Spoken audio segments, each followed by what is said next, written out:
Assalamualaikum warahmatullahi wabarakatuh. Waalaikumsalam warahmatullahi taala. Alhamdulillahirabbil alamin. Kita bersyukur kepada Allah Subhanahu wa taala atas segala nikmat yang diberikan kepada kita sekalian, dan alhamdulillah juga kita diberikan nikmat bisa berzikir, bisa membaca Al-Qur'an, dan itu merupakan nikmat yang sangat besar. Semoga kita sekalian bisa istiqomah di jalan Allah Subhanahu wa taala. Bapak-bapak sekalian yang dirahmati Allah, ada sebuah kisah yaitu tentang putra Abu Jahal. Ya, jadi putra Abu Jahal itu ternyata seorang mujahid. Ya.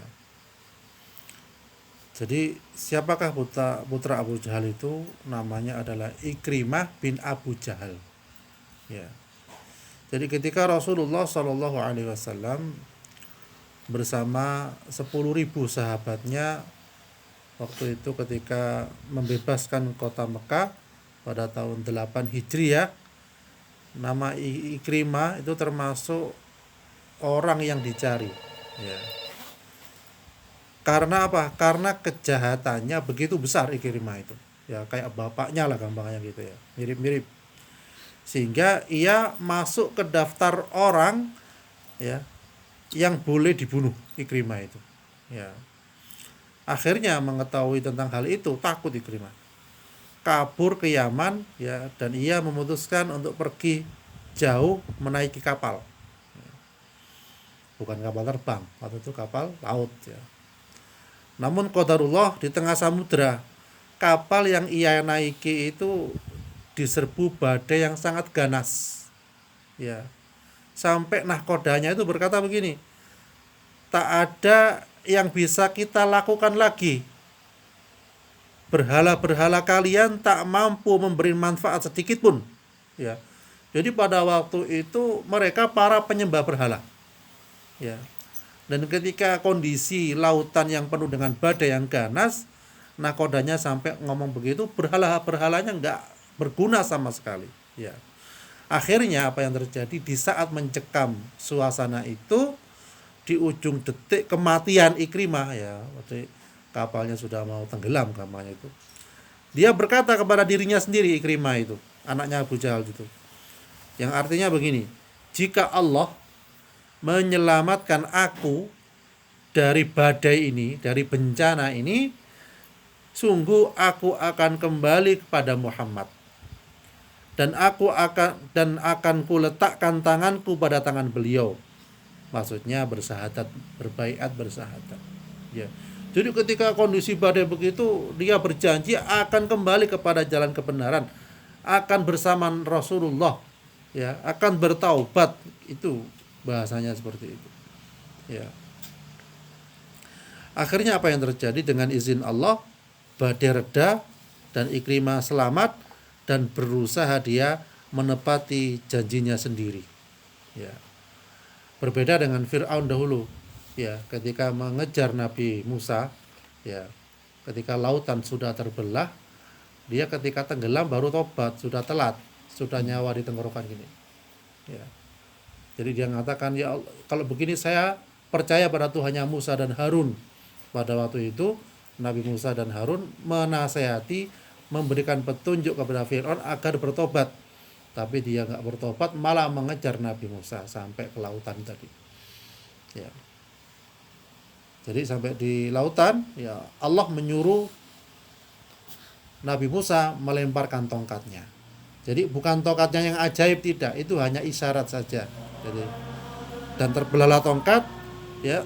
Kemudian Fir'aun mengejar bersama bala tentaranya di tengah lautan, dia nggak bisa ngapa-ngapain. Ternyata airnya kembali lagi semula dan Fir'aun tenggelam sampai ke leher. Dia mengatakan, saya percaya pada Tuhannya Musa dan Harun.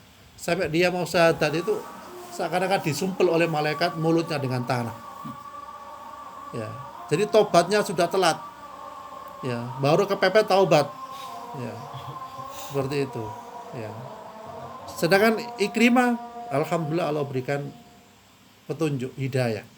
Jadi mau tenggelam, mau badai yang sangat besar, dia mohon kepada Allah agar dikembalikan kepada jalan yang benar, dikembalikan kepada Nabi Muhammad. Ya. Ya. Jadi kita lanjut, dengan izin Allah badai reda, Ikrimah selamat dan berusaha menepati janjinya, dan subhanallah usaha Ikrimah ini ternyata makin sempurna dengan masuk Islamnya istri beliau. Jadi istrinya masuk Islam juga, yang namanya Ummu Hakim. Sang istri menjadi penjamin Ikrimah agar selamat sampai di hadapan Rasulullah. Ya, akhirnya sesampainya di hadapan Nabi, Ikrimah mengucapkan syahadat. Ya, di hari yang bersejarah itu Ikrimah berikrar tegas pada dirinya. Ia mengucapkan sebuah kalimat indah yang diucapkannya kepada Rasulullah Shallallahu Alaihi Wasallam. Apa kalimatnya yang diucapkan oleh Ikrimah? Yaitu, wahai Rasulullah, demi Allah, aku tidak akan meninggalkan tempatku di mana aku menghalangi manusia dari jalan Allah sampai aku menggantinya dengan perjuangannya di jalannya. Dan aku tidak akan melupakan semua biaya yang kuhabiskan untuk menghalangi manusia di jalan Allah sampai aku mengeluarkan biaya yang besar pula untuk berjuang di jalan Allah. Jadi dahulu Ikrimah ini memusuhi Rasulullah, biayanya besar. Ngajak Al-Gojo, ngajak orang kuat, wah pengaruhnya besar. Dan dia mengeluarkan biaya yang besar. Dan diucapkan kepada Rasulullah akan diganti dengan berjihad di jalan Allah dengan menggunakan biaya yang besar juga. Nah, itu cara tobatnya begitu. Ya, kalau dulu menghabiskan uang untuk kejahatan, kalau sudah tobat habiskan uang atau untuk kebaikan, itu cara menebusnya. Ya, bukan dihabiskan, diperjuangkan maksudnya. Ya. Akhirnya dia menjadi pejuang hebat, ya. Di masa Khalifah Abu Bakar, ya, Khalifah Abu Bakar menugaskan Ikrimah memerangi kaum murtad, ya, di Oman, ya. Abu Bakar mempercayakan Ikrimah menumpas kaum murtad di Yaman. Kemudian beliau berangkat menuju Syam untuk menghadapi kekaisaran Romawi Timur, ya. Beliau menjadi tentara penunggang kuda hebat di perang Yarmuk. Di situlah beliau syahid. Jadi Ikrimah itu ya syahid di mana? Di perang Yarmuk, ya. Dan dia mengatakan, biarkan aku membersihkan masa laluku. Jadi detik-detik menjelang syahid Ikrimah adalah sebuah momen yang penting kita tadaburi, ya, di mana Ikrimah bersemangat memutuskan dan rela mati untuk memporak-porandakan barisan musuh, ya. Sampai Khalid bin Walid itu mengatakan kepada Ikrimah, jangan lakukan itu wahai Ikrimah, kematianmu akan jadi duka bagi kaum muslimin. Jadi setelah dia masuk Islam itu banyak yang senang kepada Ikrimah, eman jikalau dia mati duluan itu kamu itu. Apa jawaban Ikrimah? Dia menjawab, tidak usah kau menahanku wahai Khalid. Nah, Khalid itu termasuk panglima perang yang handal, ya. Sungguh kau telah mendahuliku dalam membela Rasulullah, ya, karena Khalid dahulu juga memusuhi tapi akhirnya masuk Islam, ya. Sedangkan aku dan ayahku menjadi manusia paling keras permusuhannya pada beliau. Biarkan aku membersihkan masa laluku, ya. Dan akhirnya terakhir ini Ikrimah syahid di jalan Allah Subhanahu wa taala, dan Allah Subhanahu wa taala menerima taubatnya.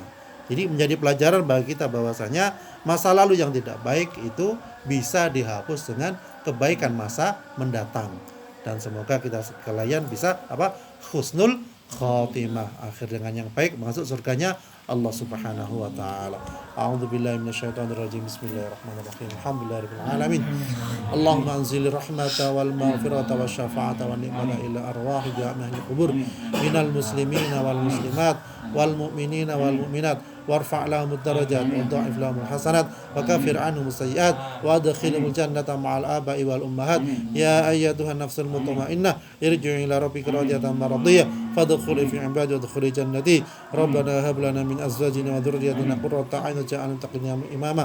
Rabbana atina fid dunya hasanah wa fil akhirati hasanah wa qina adzabannar. Wa sallallahu ala sayyidina Muhammadin wa ala alihi wa sahbihi wasallim walhamdulillahi rabbil alamin.